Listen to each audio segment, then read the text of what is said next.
The views expressed in the following program do not necessarily represent those of the staff, management, or owners of WGBB.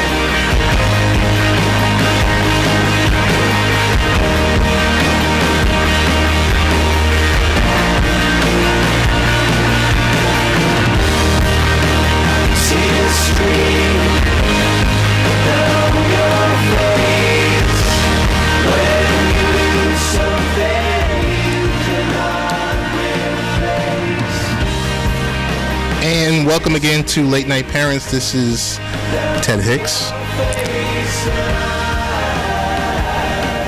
I have a pause because I would say the real Ted Hicks. You're always the real Ted Hicks. Sometimes. Is there like an imitation Ted Hicks that I don't know about? I'm not sure, Richie V. How are you doing? I'm doing well. Been a busy week. Yeah? How are you? I'm okay. It's, a lot of stuff going on this week. Personally, professionally, spiritually. What else? All around. How are things going at the house? I know you're having some work done at the house that was supposed to start. Work is going on at the house, and I don't want to give I don't want to promote the provider. not until they've completed the work. Not until they completed the work. But I will tell you the work is going well. Good. It's the kitchen. Yep. And it's deconstructed right now. Okay. So that's what's going on. But what's going on in your world? Enough about me. I mean, we sit, we tweet, we go back and forth with people. All the time. Where were you this week? Part of the week, I was at work. The other part of the week, the middle of the week, I was at the corporate headquarters of Home Depot in Atlanta, Georgia. One of the public relations firms that works with us had sent out some invites, and one of the team was not able to make it. So I was able to step in, and Home Depot this was Tuesday, Wednesday, and Thursday, had invited, there had to have been about 40 to 60 podcasters, bloggers, some TV home personalities, hardware specialists, down to the Home Depot headquarters to get a tour of the facilities. To see how they test the hardware, all the tools that they sell, everything that they sell, how they test it, what the process is. And then there was there was another part for the better part of a day where we were actually able to sit with multiple vendors, the Ryobis, the Rigids, the Milwaukees, just naming a few. They had a nice loft set up with basically a little store for each location, and we could talk to the manufacturers, and they had a layout of all the products, and giving us details about the products, what they have coming down the pipe, because just background information of the equipment.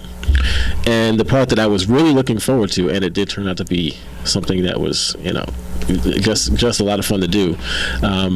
Initially we were supposed to assist veterans with some home building.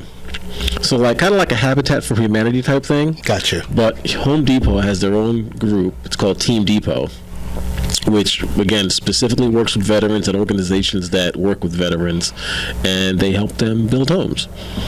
So what happened with us, the weather, unfortunately, the day we were supposed to do this, that morning, was really cloudy and storms were coming in. So there's another vendor that they have that sets up furniture. It's basically kind of like a Goodwill.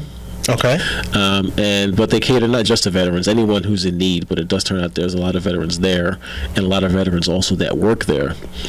So people will come in, they say, where you're just getting back on your feet, either you were homeless and you have no place now, or they've just been able to get set up with a home, but you have no furniture.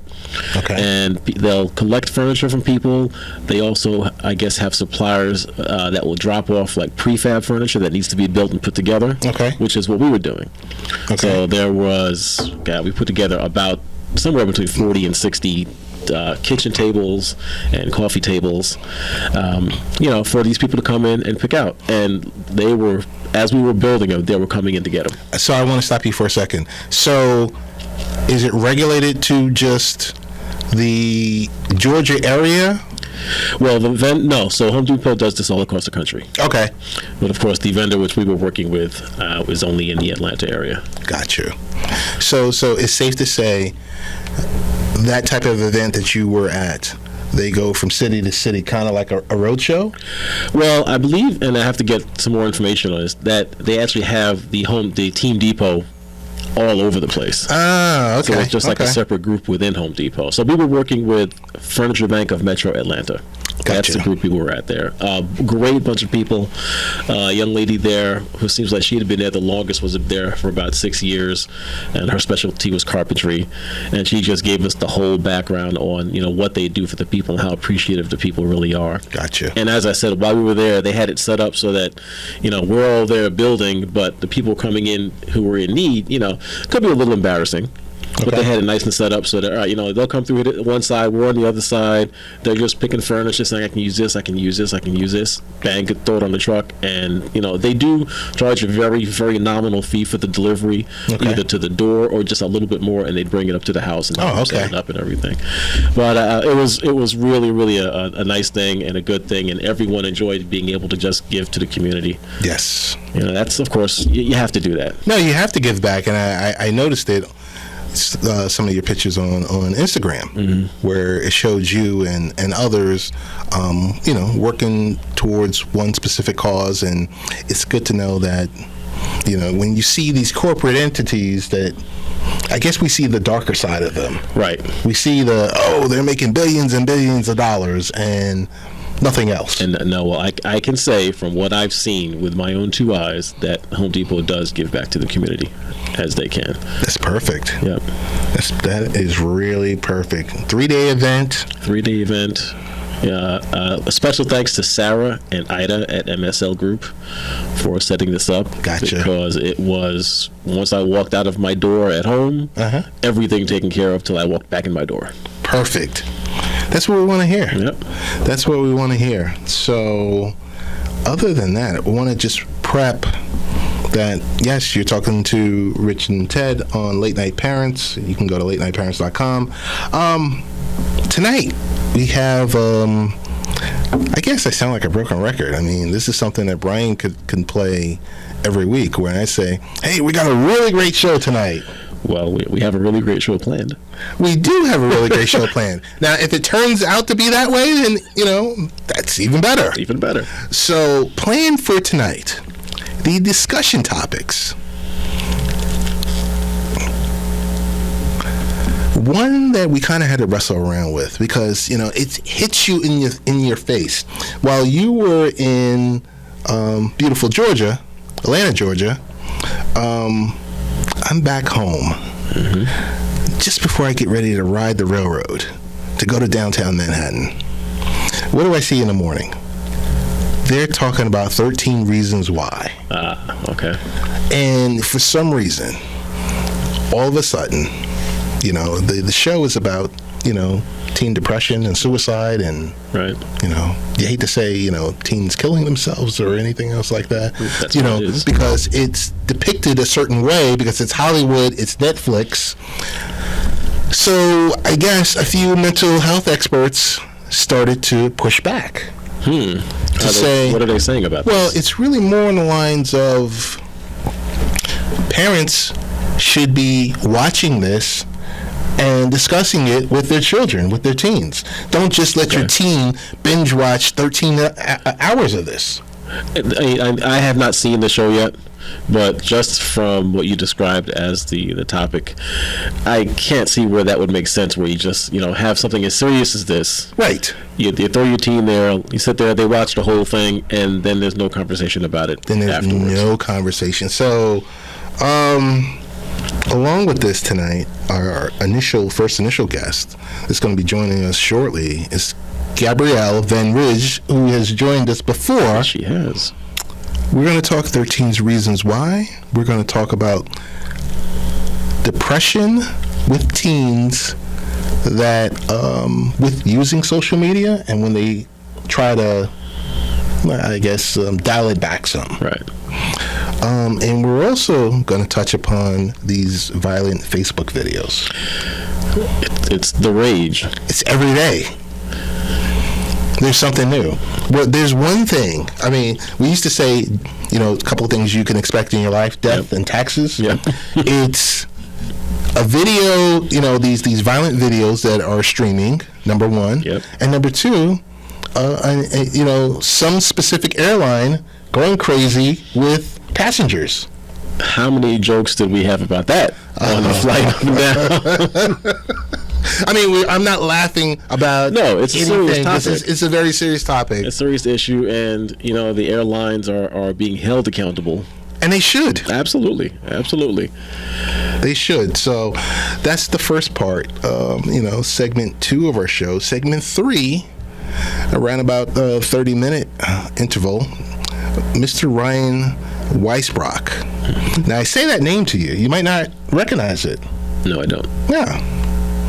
And I say to you, buddy, Thunderstruck. Doesn't ring a bell, right? Doesn't ring a bell for me, but it's probably because my kids are all older. 20 or older. Yes.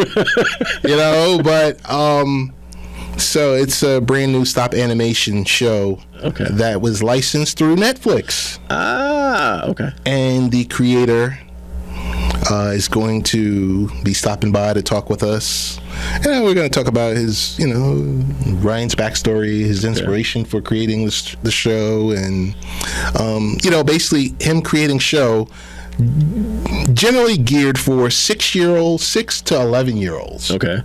So, on one hand, you have Netflix, which is, the corporate behemoth. Yep. That entity that's airing 13 Reasons Why. Yep. And then you have Buddy Thunderstruck. Well, I mean, Netflix is now just a huge production company. Yeah. So they are just another network and airing all types of media. I like the fact that they won't be dipping into live sports or streaming live sports. I kind of like that, Rich. You wonder why they decided not to. It's expensive, Rich. But they can make the money back. Right. It's expensive, and when you know your niche. Right. That's true. That's like us talking about I don't know, field hockey. Right. There you go. That's like us. It's like us. Not there's anything wrong with field hockey. No. But it's like us saying, "Hey, we're going to talk about MMA tonight." Yeah. Did you see what happened last week with GSP? I mean, could we wing it? Yeah, we could wing it. But why would you? Why try? If it's not your sweet spot, what your sweet spot is. Right. You know that you are the king of, now creating, original programming. Right. That's your sweet spot. That's why you have, 90 or 120 or 200 million subscribers. But this will be something for another conversation. Mm-hmm. How long can that run of successful independent original programming? How long can that last? Depends on. I toss it back to you. Okay. You look at all the stuff going on with ESPN. Right. Okay. All the layoffs and all this other stuff. You look at all the major networks. You look at talk radio shows that are sanctioned.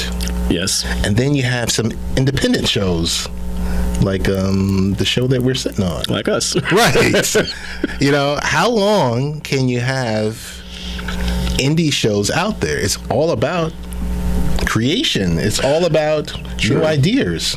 I mean, yeah, maybe I see what you're saying. It's keep making, and as the old proverbial saying, see what sticks to the wall. Right. I guess they can keep making it, but if they have that bad run where people are saying, even this isn't worth my $15, $14, $8 a month, you never know. But time will tell on that. Time will definitely tell on that. So we had, believe it or not, I think it was 2 months ago, 5 months ago, 4 months ago. I think it was still cold outside. And we had a person on here that joined us. And they joined us for an extensive conversation, Rich. I remember. And some of the stories talked about, people being bullied. Yep. Some stories talked about centered around kindness. Yep. It's really great to have someone that their motto is dare to be kind and a kindness lifestyle. Miss Gabrielle Van Rij. Gabriella, how you doing? I'm doing great. Thank you for having me back. Oh, Welcome back. We're glad to have you. definitely. Gabriella, we're going to get right to it because I know you feel like you're right at home since you've been here before and we've tweeted back amongst each other on specific topics and everything else like that. Yep. So this past week, Rich was out of town. I was in town, and I turned on my morning news, and the discussion was about 13 Reasons Why, and why parents should talk to their teens about the show. The show itself focuses on a teenager committing suicide and then dealing with the effect. Yep. What are your thoughts from a parent's perspective on a show like this? Well, first of all, I actually really saw the 13 episodes. I saw all of them. Oh, perfect.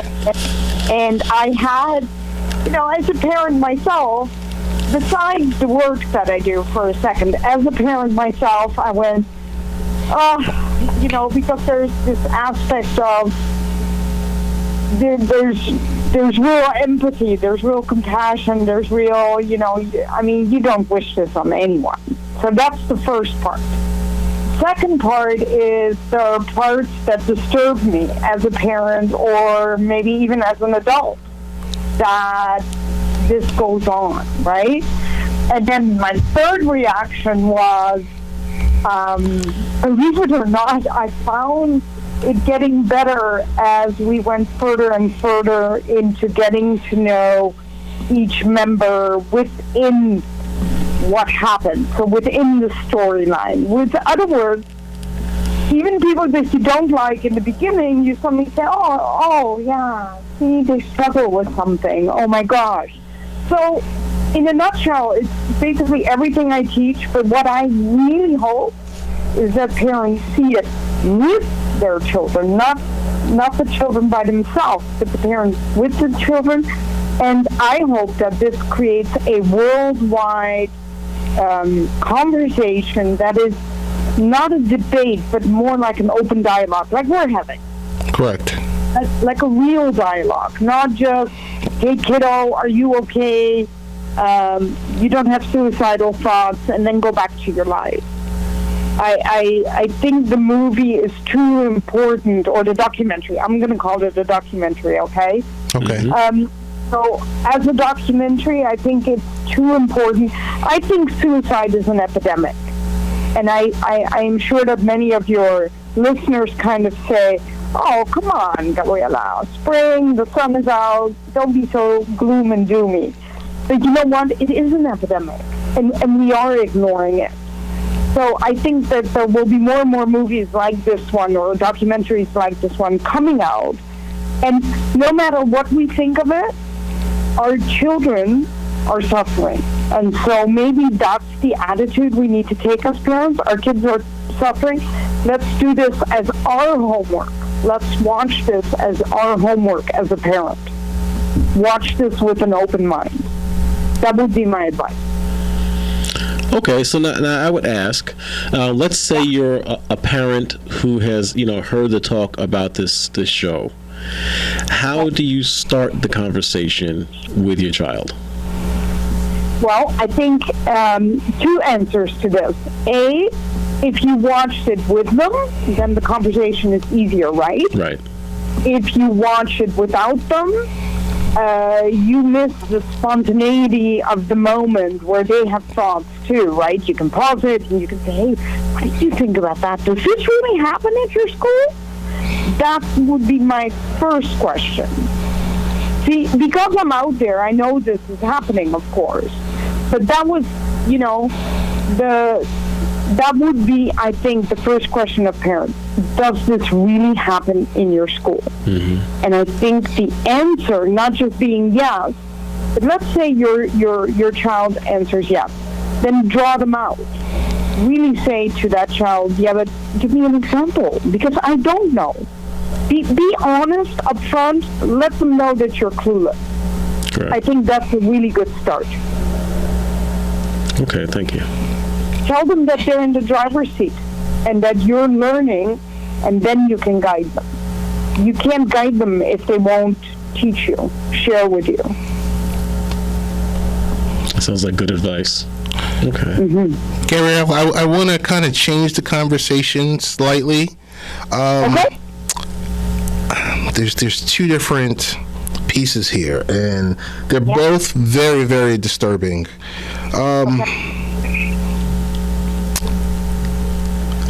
What's going on? And you and I have talked offline about this.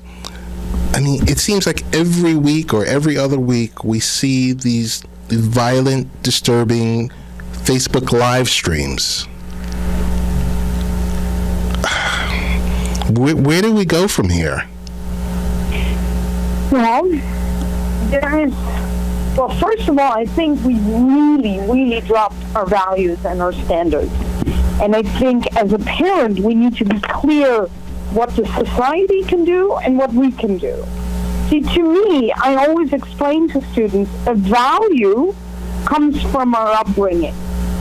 And please interrupt me if you think I'm wrong. No, go ahead. A value comes from our upbringing, and the standard comes from our society and the environment we live in. So we have gone, see, I'm still from an era where I was lucky. I had a mother at home. Okay. So I didn't always feel that lucky. But I had a mom at home. I mean, I had tea and cookies waiting. And I know that is lucky. So we need to bring back two things. What is going on between 7 a.m. in the morning and 7 p.m. at night? Mm-hmm. And so I'm trying to answer your live stream here is we get infiltrated with other stuff that doesn't touch our home life. It almost seems like the home life is not real where you go home to, where you see mom and dad maybe bickering, or where you only have one mom at home worried sick about how she's going to pay the bills. Right. Let's be honest. The parents of today, and I know so because I've been a parent like that, we're busy trying to make ends meet. And the child gets all, and I'm saying child because, that's the way parents think, at least till under 18, if not longer, is we don't get it that the live streaming is a way to get attention. It is a way to be noticed. And I really, really believe that the pull to be noticed as a student, to somehow, at the one hand, we all want to belong and integrate and be invisible, but on the other hand, we want to stand out and be noticed by the group. So what better platform than these social media platforms that are there where we can do something outrageous and be noticed? I know this sounds simplistic, but it isn't, right? It's not very simplistic. complex. It's so at the one hand I want to be noticed. So what is the thing to do? I want to live streaming, but then oh my God, I'm really doing something bad, right? Because you said it. The false sense of reality. You wrote that to me. I think it is a false sense of reality. But isn't it better for me to do something humiliating to someone else online through live stream and get 1,000 likes? Isn't that going to elevate me from my humdrum life into a noticeable person face-to-face in the school halls? It's going to elevate me. It's going to make me feel... It's a false reality, but it's going to make me feel a little bit better than being unnoticed. What do you think? I think you're probably on the right track there. I mean, I would agree. When you looked at in the past, before we had the easily accessible ways to get your face out in front of 1 million people in a heartbeat. Especially if you look at, like, say, suicides, people would write the note, and the note would get out there, or some would do behaviors which would get that attention. Okay. But now, instead of we'll say, cutting and waiting for someone to see that and then getting the attention in that method, now it's, let me just go right ahead and broadcast this on this live stream to everyone. And what's worse is, of course, everyone, or so many people, go and look at it as, for lack of a better word, as entertainment, and not looking at the seriousness of what's really going on with another human's life. Okay, but now I'm going to turn it around. How about, and you don't have to tell me, it's just hypothetical. Could you imagine that you're on the radio every week, and your producer tells you, well, sorry, but you have no more ratings. No more ratings, no more likes. We're about down to 10 people listening. Your level of enthusiasm the next week is going to be lower. Your energy level on that is going to be lower. What I'm trying to say is, if you know right now, this instant, that 40,000 people tuned in to listen, your energy levels are high. That's exactly the same thing with live streaming. Right. Once you have that audience, oh my God, there it goes. It's like, you go, oh my gosh, this one, and you hear bing, bing, bing, and then you have the little hearts, and then you have the little likes, and it's silly. I know to you and me, it seems silly. No, not at all. Yeah, there is something, it's almost addictive. One time I was on live stream, and I swear to you, I said to my manager, I had no little heart. No one. Well, going along that line, I read recently that actually, they're doing studies on the effects, the physiological effects of the live streaming and the likes and checking, and they're saying that, those people who, when you go to look at the response to something you've posted or your stream, and you see that, wow, I've got 10 likes, 5 likes, 1 like, that actually releases the same endorphins as what happens, like, if you're a cocaine user in the brain. Yeah, I can totally, I would totally agree with that. Yeah. So what we're really looking at here is, let's call it, it's an addiction, or it can become an addiction at that level. Well, I think in a certain way, it's already an addiction for all of us. Meaning, if I'm sitting in the car and I will plug in my phone on the system, Bluetooth it or whatever, so I will see immediately as I step into the car if I have my phone with me, because it connects. If I don't have it, the dashboard literally says no phone connected, right? So just to give you that dumb example, we know we're always connected. Now, for me personally, I need it because I use my GPS nonstop to get somewhere. That's one. The second reason would be we don't know a phone number by heart any longer. That's true. That's right. I really don't. True. Yeah. So that's the second. But the third one, let's be honest. If you and I were face-to-face, just the two of us, for no radio show, face-to-face, and we both had put our phones, with the face down in vibrate mode, and yours vibrates nonstop, what do you think I'm going to do? I'm going to say to you, at the third vibrate, go ahead and pick it up. I'm fine. Right. Because it is disturbing, right?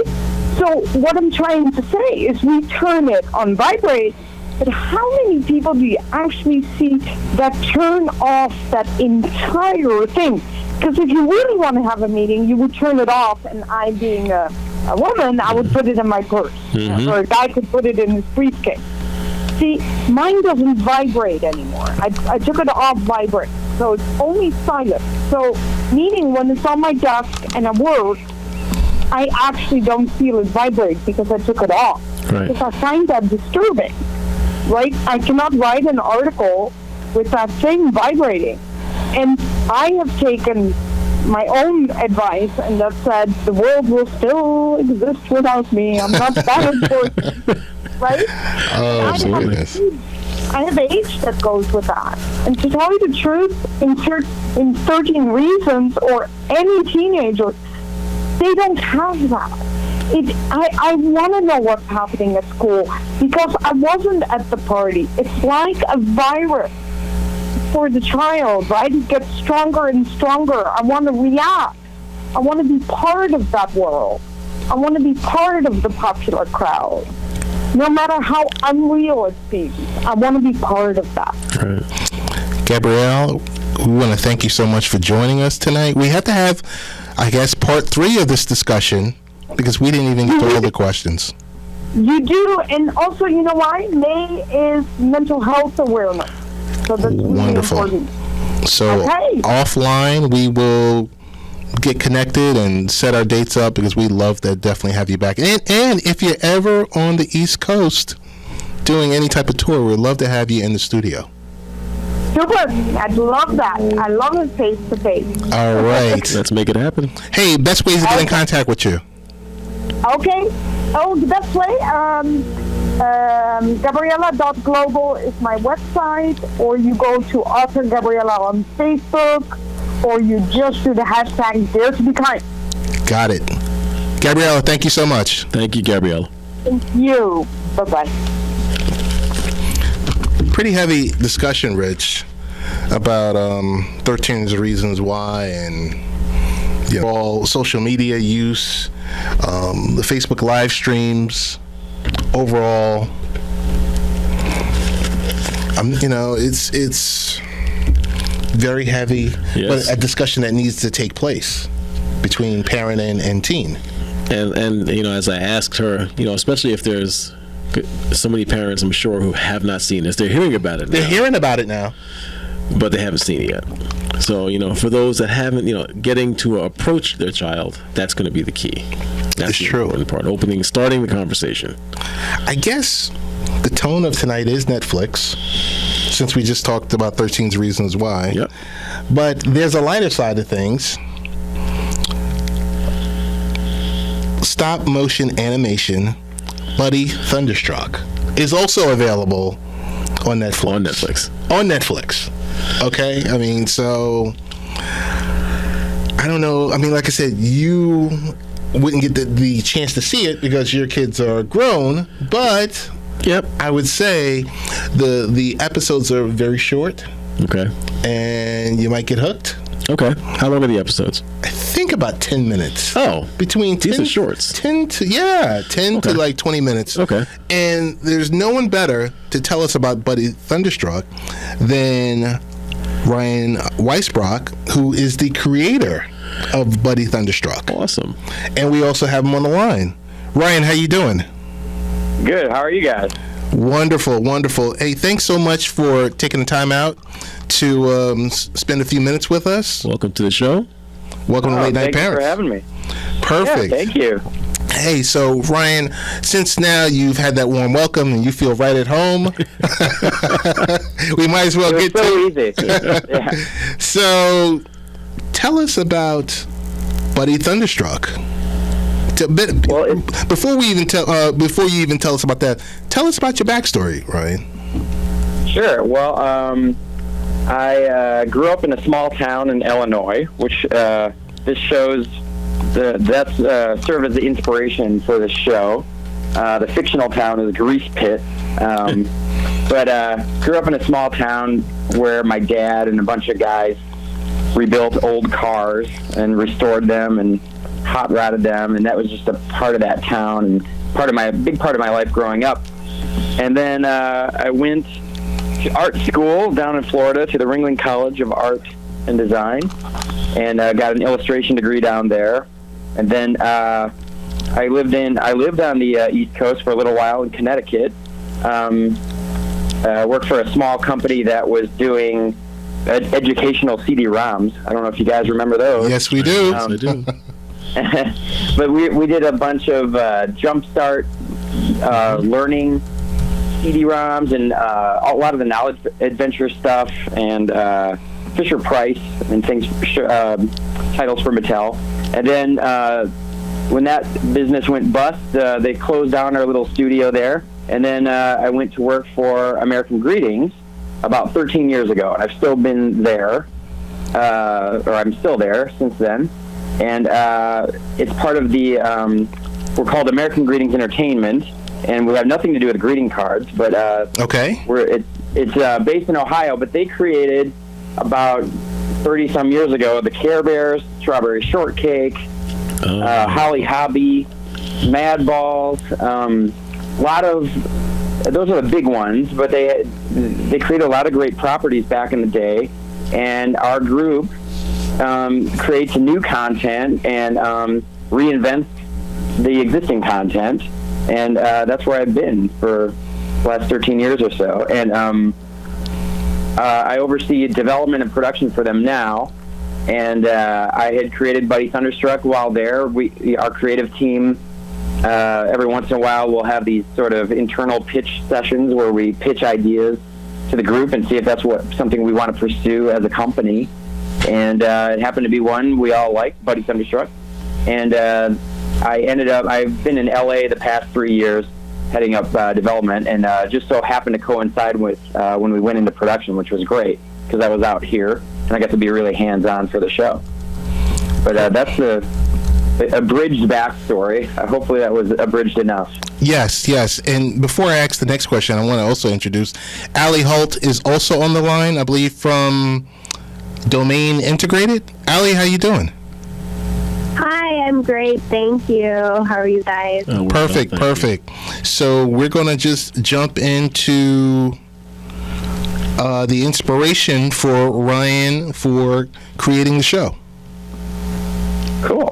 Yeah. Well, my son was about to be born, and it was our first kid. And I started thinking, man, I would love to do a show that I could have him watch with me. Right. And I just thought it wanted to be pure, and I wanted something to be, I wanted to be fun and just really be something that kind of came from the heart, came from me. And I just thought, what if I could just will something into existence? What if I could make anything? What would it be? And I thought, it's got to be about cars. It's got to be stop motion. And it all just started rolling from there. And I thought of this guy, Buddy Thunderstruck, that's a dog that races semi-trucks. And it's sort of Dukes of Hazzard meets Smokey and the Bandit meets the Fantastic Mr. Fox. It's got to have an 80s hair metal soundtrack and a bunch of driving fast and acting crazy and just funny. And I really have always loved stop motion and thought I've never really seen anything with stop motion vehicles driving fast, where there's this sort of General Lee or Knight Rider, Kit type car that's the star of it, the co-star, I guess. And I thought, that would be fun. And so I just sort of came from there, and it sort of flowed. It probably more easily than some other concepts I'd created in the past. Because I think it was just pure, and it timed out. My son's 6 now, and we watched it together. He was a voice on the show, and he loves it. And what was great about it being stop motion as well is because everything exists in the physical world. So we got to visit the set, and you see the models and the miniatures and the trucks and the puppets and everything exists in real life. Right. It's not just on a computer. And so, it was everything I hoped for and more, because the studio, which we could probably get to in a little bit, they did a phenomenal job, and I couldn't be happier. So, as I understand, Buddy is a race truck driver. Yeah. Yep. So, was there any relation to Buddy being a race truck driver to anyone in your real life? Not. I probably in a good way. I don't know anybody who actually is like Buddy, because he's he's always inspired by Burt Reynolds. No specific role, just Burt Reynolds in everything. Okay. A super cocky, confident, smart aleck guy that's just extremely sure of himself. and he's like a local celebrity. So because he drives this race truck in this tiny town, everybody knows who he is, and he walks around, with everybody adoring him. And so a lot of the episodes just have to do with him sort of, having fun in that world and being the center of attention, or falling out of favor with people and having to, get back on top and that kind of thing. But no, he wasn't inspired by any person, but it was just more the spirit of that world of car guys and, this sort of small community that helped each other build cars and liked cars and liked every movie and TV show related to cars. Got it. So it's just all that rolled into one. Got it. So, Ryan, I have one of my buddies, Todd Vandenberg. He's texting me right now, letting me know that he is now a fan of Buddy Thunderstruck. Well, that's great. And also a fan of you, because he has it on in his home in beautiful Miami, Florida, where he's listening to the show right now. And he's playing it through his Netflix account. That's great. Hey, wanted to mention a very important thing, because now, without delving into politics, it is definitely a political time. So tell us about why you decided, or why did your company decide to keep the production in the USA? Well, it was strictly from a creative perspective. We do international co-productions, and our brands are global brands, and so we think globally.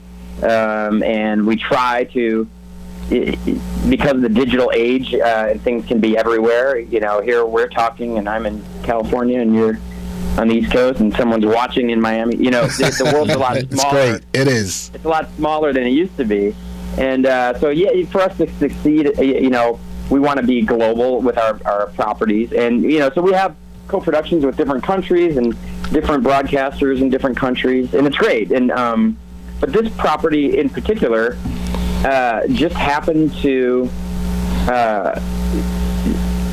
we thought it was best to do it with the studio, Stupid Buddy Studios, which is located in Burbank, because I just felt I met with a lot of great stop-motion studios, locally and worldwide, and these guys, I just felt a real connection to the crew and to the material. And everything about the show itself, and the comedy and the timing and what they did specifically from a creative perspective just felt like it really matched the show. And we thought, if we can do the best show, we got to find a way to do it here. And so American Greetings and Netflix and Stupid Buddy, between the three entities, we found a way to make a deal that could work for everybody and do the show here. And it was great, because I also was able to be really hands-on and, was involved with all aspects of the show, and they're right down the street. So that was great. And I've never experienced that in any other production. So it was a real treat. But, go ahead. So, Ryan, any plans for season 2, or is it still too soon? I think, I planned for it, but no one's told me that I can do it yet. But, Okay. Good answer. But, right.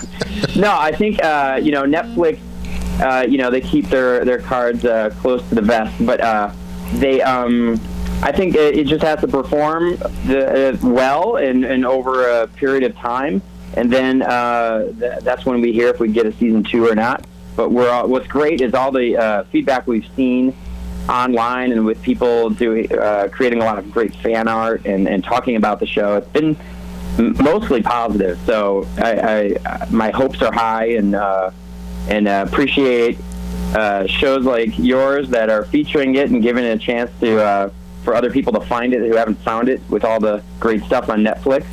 And so we're all hoping for it. We all love the show. We're all really proud of it, and we hope it keeps finding an audience.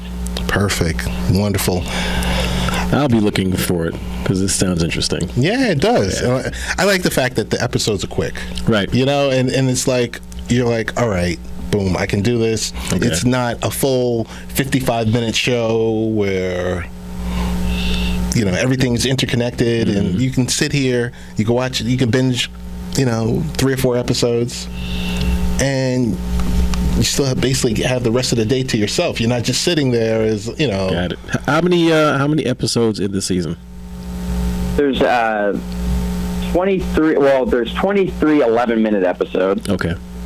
And the other thing I forgot to mention is, when I grew up watching cartoons with my dad, there were always those ones like, with my dad, it was Looney Tunes, Wile E. Coyote and the Roadrunner, and where if it could make my dad laugh, I felt like it was cool, and if I could laugh too, that was something special, and that's something we try to do with this show and really make it where adults and parents can laugh at it and kids can laugh at it genuinely. Good. And it's not grating. In fact, maybe hopefully as an adult you go out of your way to watch it just the same as your kid. And so that was the goal, and that's what, when we hear that, that's the best feedback, because it's like, okay, we got it right, it worked. But that's what we're going for, that kind of co-viewing family humor that's layered in there. There's something for everybody. Perfect. So, Ryan, tell us best ways if we want to catch the show or we want to follow the YouTube channel. Well, what's great is we did something that Netflix never really done before. We put an episode on our YouTube channel, so if folks don't have a Netflix subscription, they're able, or they've not found it on Netflix, or it's hard to find. You can go to the YouTube channel, Buddy Thunderstruck. If you type it in, it'll come right up to the top. And there's an episode called Thunder Fu where Buddy creates his own kung fu dojo. Also, it's on Netflix. If you have a kid's account or an adult account, it shows up in both. And those are the places to see it. All right. I'll be looking for it. Thank you so much for joining us today, Ryan. Thank you, guys. Appreciate it. All right. And, hey, Allie, we want to just touch base with you really quick. How are you doing? We want to thank you for making this happen. Thank you so much. My cousin and my niece actually love the show, Buddy Thunderstruck. They watch it all the time, and they're always, like, spitting out little funny, little quotes from the show. It's so cute. And I like it, too, when I'm babysitting them. It's funny. Perfect. So we look forward to working with your company also in the future. Yes. So thank you once again for making this happen, and I will be following up offline with your team. So Thank you. Thanks again, all right? Thank you, Allie. Thank you again, Ryan. Thanks a lot, guys. All right. Bye-bye. Bye, guys. Bye-bye. Buddy Thunderstruck. Buddy Thunderstruck. Tomorrow on the train going in, I will watch an episode. Sounds good. Well, we're in segment 4. Yep. You're listening to Late Night Parents with the illustrious Richie V, the real Ted Hicks, and Dr. Michele, who is not here tonight.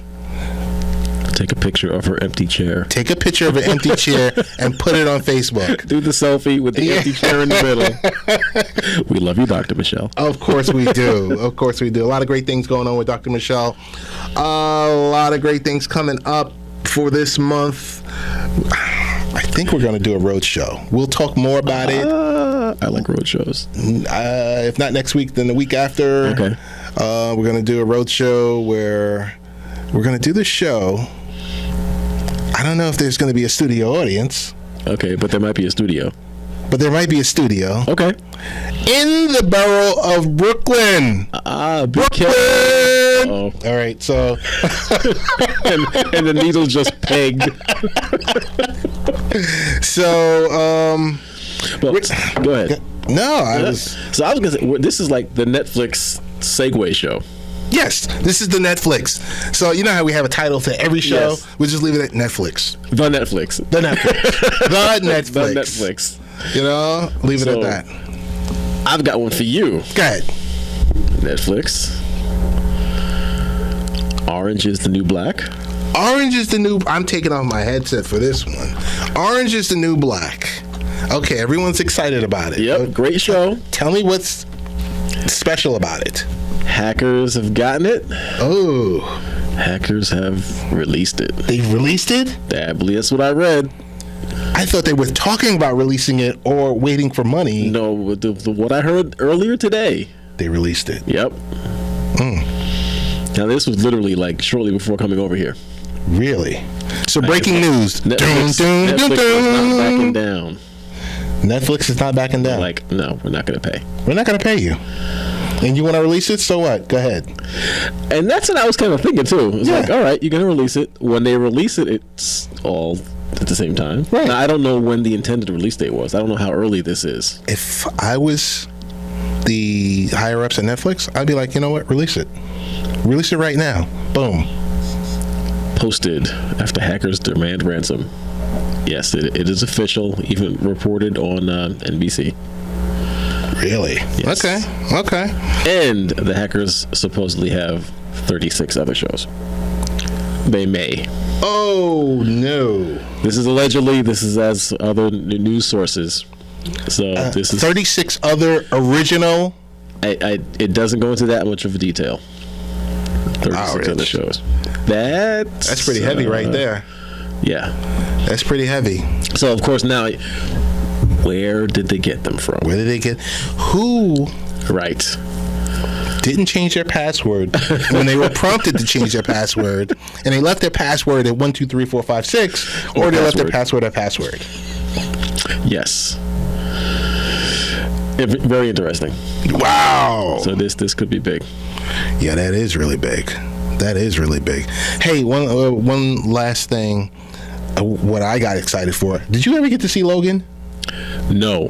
Logan is going to be released. Yeah, this 20-something this month. May 16th in the theater, black and white version. Really? Yes, one night only. Okay. One night only. May 6th, what day of the week is May 16th. Have you what day? Let me look on the calendar. I'm not sure what day it is, but May it's 16th. going to be released Tuesday. One day only. Thank you, Brian. The black and white version of Logan. So I mean, it already felt like a Western. Because I think it's the 21st. It's going to be released Is when it comes out on Blu-ray. On Blu-ray, yeah. Oh, okay, perfect. So that would make sense. They're going to do that week. Yes. Okay. Yes. So now here's my question for you. Mm-hmm. Should I go see it in black and white, or should I wait and get the Blu-ray for it home? It's nothing like. I mean, it already had the feeling of a Western. Right. I think you would enjoy the black and white. Right. But I would hang out for the Blu-ray. Okay. That's me personally. That I can't wait for the Blu-ray. Okay. You know, I mean, even though I was kind of like, going back and forth over the story versus the book of Old Man Logan and everything else like that, still great movie. Still great movie. Okay. Still great movie. Yeah, I am looking forward to it coming out. I was sorry that I missed that in the theaters, so I've been waiting patiently for this one. Yeah. So I think we're almost at the bitter end. Our next show. It's going to be, once again, with 2 out of 3 of us. Okay. I will be in Virginia Beach next week. Good for you. Celebrating my nephew's graduation from Old Dominion University. That's big news, big news. So big step. you guys will carry the show. We have a great guest because it's Mental Health Awareness Month. Yes, it is. We're going to have showcase multiple folks during the month. What else is there? What else? You did something else this week. Dude, I did 2 great things. I don't know if we have a lot of time. We're running low on time, but I will tell you this much. I was at Yonkers, New York for Consumer Reports. Okay. Checking out all their great labs, all the things that they do. You know Consumer Reports from the wonderful magazines that come out annually or quarterly. Yep. Well, they're changing the game. They have a digital subscription. So a lot of the stuff they're reviewing, they're releasing it immediately. Right. Okay. I got to see labs that were related to strollers, which I'm done with little ones of my own. For now, to the next generation. Right. TVs. Okay. Got to see the new OLEDs. Nice. The 8 to 10,000 OLEDs was there. Also, mobile devices. Okay. Followed up on all their policies and procedures and everything else like that. It was a great half a day I spent out in Yonkers. So the couple of folks in the upcoming month from Consumer Reports are going to be joining us. Lastly, I spent the evening one day last week at Verizon, downtown Manhattan. Their showcase for the Smart Home Showcase. You name it, a smart garage. Your everything connected. Your refrigerator where you're writing on it, where you can see the contents inside. You can see the expiration of your milk.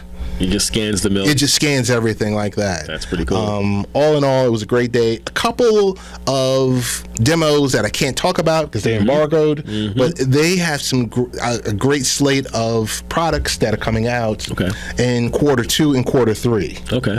And they told me if I told, they'd kill me. I understand. All right.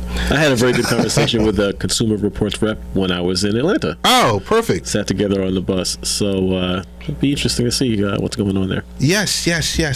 So with that, we're getting ready to close out. But the best ways to find you, Richie V, is... I am on Facebook, The Real Richie V, and on Twitter at Late Night Rich. I still can't get over that. The 100%. brand. You embrace the brand. Oh my goodness. It well, that's because I was around before the brand was really there to embrace. Right. So. And I am the real Ted Hicks. And we want to give a big shout out to Dr. Michele Reed, who will be back next week. As we said, Mental Awareness Month is next month. God bless. Have a good week, everyone.